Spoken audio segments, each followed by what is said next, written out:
Hey everybody, Ghost Fox here with a look at the Badasheng headset, gaming headset for PS4. It is also for tablets, PCs, cell phone, basically just about anything, even the Xbox if you have an adapter, compatible adapter for it.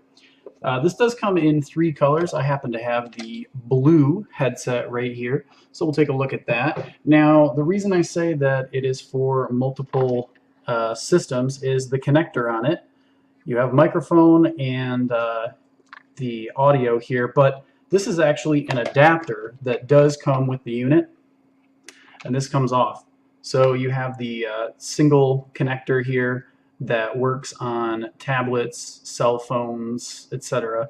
So it does work fine with this adapter on PC as well. So you've got the audio and mic. And we'll have a little look at the headset itself here. It is a plastic construction, although it's actually pretty thick, and it does have an extendable headband, and it extends out pretty far, so I can't imagine anybody whose head really wouldn't fit in this. I found that the headband itself is pretty comfortable. The ear pads are a little on the smaller side, so if you have bigger ears, these might not be the most comfortable, and they are not that deep. So you can see not even an entire end of my finger goes in here. So if your ears stick out, they're going to rub on this inside portion of the speaker. So a little bit of what you might call a flaw, or just a cheaper design issue right there. This is a less expensive entry-level gaming headset, so you can't expect perfection, but it does deliver on a lot of levels. I just want to make sure you're aware of some of the things that this doesn't have, or some of the people that it might not fit for. This is not LED lit. It just says Badasheng right there, if I can get a nice look at that. It doesn't light up or anything. Here is the microphone. Now, nice thing about the microphone boom is that it is flexible. So you can extend that in and out. You can flex it in a variety of different directions. And it is also removable if you want to just use this as normal headphones. You can do that as well. It offers a little bit of passive noise cancellation because this is an over-the-ear and not on-the-ear headset, and it does a decent job of blocking out sound. Although, yeah, obviously it's not perfect, particularly considering the shallow depth of the ear cup pads. The microphone on this works pretty well, but if you do not have drivers on your Windows, because this is just a plug and play, this is not through USB, it has no associated drivers, it's just using your microphone and audio ports. For your microphone, if you do not have noise suppression, so check your settings, go into Windows, this will have some static.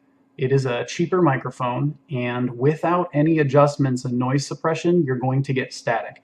Now, most motherboards, most chipsets do have a built-in noise suppression feature in their drivers, but just make sure that you check your Windows to make sure that you have that, because otherwise everybody that you talk to is going to complain because there's going to be static. Now, I have an MSI motherboard, and in those drivers, the Realtek drivers do have noise suppression. Once that was activated, the microphone worked flawlessly. It was absolutely clear. I had no distortion in my voice and no problems whatsoever. This picked everything up pretty well. It did a decent job of getting rid of any other background noises, and most importantly, the static was gone. But you absolutely need those drivers. Otherwise, I would not recommend getting this headset because you're going to have too much static. The sound quality on these actually did surprise me. They're pretty good. Overall, the sound was really clear, and there were absolutely present levels of bass, mid, and high notes, and it really didn't get tinny nor muddy. It's a 40 millimeter driver, I believe, so you're not going to get the really loud booming bass, you're not going to get the really full sound, but for a console headset, for a cheaper gaming entry-level headset, this actually had pretty good sound. I was pleasantly surprised by that. I think this would hold up pretty well. It's got some decent flexibility. I don't see any issues with it. The cord is a little bit of a cheaper cord. This is not braided. It's just kind of your standard plastic insulated cable. But as long as you're not doing a lot of plugging and unplugging this, I don't think that you should see too much wear and tear on it. Overall, it's a pretty decent entry-level gaming headset. Probably not the best. If you want something fancy looking with LED lighting, this doesn't have that, but for a basic setup, it is pretty good. Again, this is the Badasheng gaming headset for PS4, but it's not just for PS4. All right, well, that's a look at this for now. If you liked the video, go ahead and click that it was helpful, or if you're watching this on YouTube, give me a like, let me know what you think, and feedback is always welcome. Thanks for watching.